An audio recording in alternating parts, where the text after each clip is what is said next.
صاحب کا کلام دیکھ کے لگتا ہے کہ بنیادی طور پر انہوں نے اردو گرامر قواعد اور ان چیزوں کو کافی حد تک ملوز خاطر بھی رکھتے ہیں، اور میں آپ کی ان کوششوں کو سراہتا ہوں۔ اللہ پاک آپ کو مزید کامیابیاں دے۔ تو بہت اعلیٰ طریقے سے آپ نے پیش کیا۔ تو ہمارے آنے والے معزز مہمان جناب بشیر حیدر صاحب خوشاب سے تشریف لائے ہیں، سلام کو آپ کو خوش آمدید کہتے ہیں۔ وہ پنجابی کا ایک شعر ہے کہ مولا کرم کیتا ہے میرے مسکن تے میری زندگی دے اج مان آ گئے، جیڑے درد جگردہ دے گئے ہے وہ سگویں اج مہمان آ گئے، تے پتہ نہیں کیویں اج انہاں رحم آیا ہے، ساتھ دل بر کرن احسان آ گئے، اج اٹھ کے ٹور یامین پوساں ساڈی مرزاں دے لقمان آ گئے۔ سر آپ کو ویلکم کہتے ہیں۔ تو ہمارے سر آپ اپنی نشست پہ تشریف لائیں، آپ ہمارے مہمان اعزاز ہیں، تو مہربانی، بہت شکریہ سر، آپ تشریف لائے۔ اس کے بعد ہمارے اگلے شاعر استاد، اور میں سمجھتا ہوں کہ ہماری محفل کی رونق،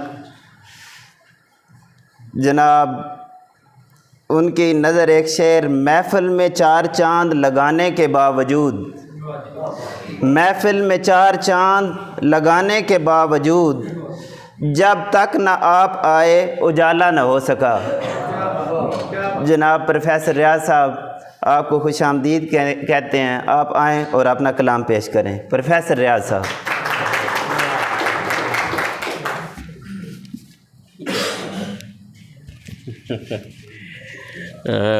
میرا کلام تو خاصا فرسودہ ہو چکا ہے جب سے دشت تحقیق میں قدم رکھا ہے، پھر دشت تخلیق جو ہے اس کے سوتے خشک ہو گئے ہیں۔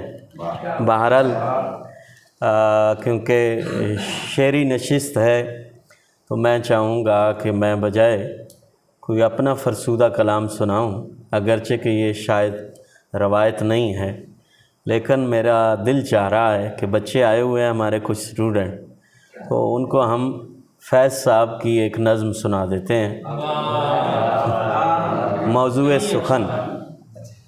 موضوع سخن معذرت کے ساتھ اساتذہ سے اور مہمانان گرامی سے، یہ نظم مجھے پسند ہے، اور یہ نظم پہلی بار میں نے سنی ضیاء محی الدین صاحب سے، تو مجھے ان کا انداز اور یہ نظم بہت پیاری لگی۔ فیض صاحب کے ہاں زندگی کے دونوں تصویر کے دونوں رخ ہیں، ایک محبت اور دوسرا انقلاب، ایک تلخ، ایک زندگی کی تلخی اور دوسرا زندگی کی خوبصورتی۔ تو اس نظم میں وہی امتزاج ہے، گل ہوئی جاتی ہے افسردہ سلگتی ہوئی شام، گل ہوئی جاتی ہے افسردہ سلگتی ہوئی شام، دھل کے نکلے گی ابھی چشمہ مہتاب سے رات، اور مشتاق نگاہوں کی سنی جائے گی، اور ان ہاتھوں سے مس ہوں گے یہ ترسے ہوئے ہاتھ، ان کا آنچل ہے کہ رخسار کے پیرہن ہے، کچھ تو ہے جس سے ہوئی جاتی ہے چلمن رنگین، جانے اس زلف کی موہوم گھنی چھاؤں میں ٹمٹماتا ہے وہ آویزاں ابھی تک کہ نہیں، آج پھر حسن دلارہ کی وہی دھج ہوگی، وہی خابیدہ سی آنکھیں، وہی کاجل کی لکیر، رنگ رخسار پہ ہلکا سا وہ غازے کا غبار، صندلی ہاتھ پہ ہلکی سی حنا کی تحریر، اپنے افکار کی اشعار کی دنیا ہے یہی، جان مضموں ہے یہی، شاید معنی ہے یہی۔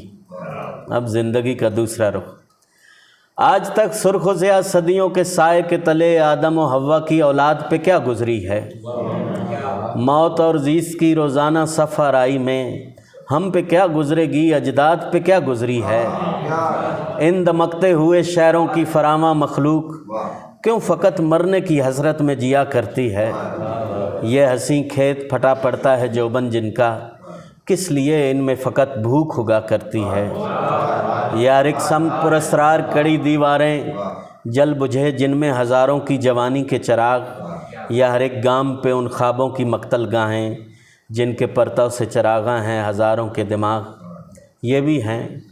ایسے کئی اور بھی مضمون ہوں گے، لیکن اس شوق کے آہستہ سے کھلتے ہوئے ہونٹ، ہائے ہائے اس جسم کے کم بخت دل آویز خطوط، آپ ہی کہیے کہیں ایسے بھی افسوں ہوں گے۔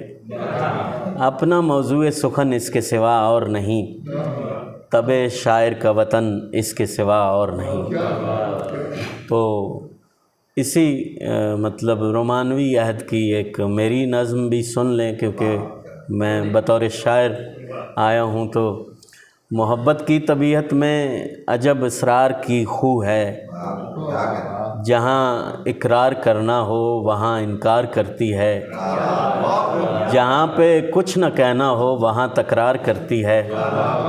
اور محبت کے سفر کا بانکپن بھی پرتعجب ہے کہ جیسے طفل سادہ سے کھلونا چھین کر اس کو کوئی پھر لاکھ بہلائے، کوئی پھر لاکھ سمجھائے، زمانے بھر کی خوشیاں دے، زمانے بھر کی دولت دے، اسے بس ایک ہی دھن ہے، اسے بس ایک ہی دھن ہے۔ محبت کی طبیعت میں عجب اسرار کی خو ہے۔ تو ہمارے ایک دوست تشریف لائے ہیں خالد صاحب، انہوں نے کتابیں بھی لکھی ہیں اور علم و ادب سے تعلق ہے۔ میں ان کے لیے بھی درخواست کروں گا کہ وہ بھی شاعر ہیں، ان کو بھی بلایا جائے۔ باقی ہماری روایت ہے، ابھی کچھ ہمارے مہمان شعراء تشریف لا رہے ہیں، وہ بھی آئیں گے۔ ایک وضاحت میں کرنا چاہوں گا، ہمارا جو ہم سخن کا پیٹرن ہے اجلاس کا، ماہانہ اجلاس جو ہے وہ ہم کرتے ہیں، اور اس میں الفابیٹیکلی ہمارے جو ممبران ہیں وہ صدارت کرتے ہیں، جبکہ مشاعرے کی یہ روایت ہے کہ مشاعرہ کی صدارت یقیناً جو سینئر لوگ ہوتے ہیں وہی کرتے ہیں۔ تو علامتی طور پر اس ہماری روایت کے مطابق، ہم سخن کی روایت کے مطابق صدارت فرما رہے ہیں جناب عمیر یاسر صاحب، لیکن جو سینئر لوگ ہیں وہ یقیناً صدارت کے منصب پر تشریف فرما ہے۔ تو اس کے ساتھ ہی آپ سے اجازت چاہوں گا، شکریہ۔ تو خالد صاحب ماشاءاللہ پروفیسر ریاض صاحب بڑے خوبصورت انداز میں کلام پیش کر رہے تھے۔ تو ایک شعر ہے کہ تم آ گئے ہو تو اب آئینہ بھی دیکھیں گے، تم آ گئے ہو تو اب آئینہ بھی دیکھیں گے، ابھی ابھی آنکھوں میں روشنی ہوئی ہے۔ حسنین اختر صاحب جھال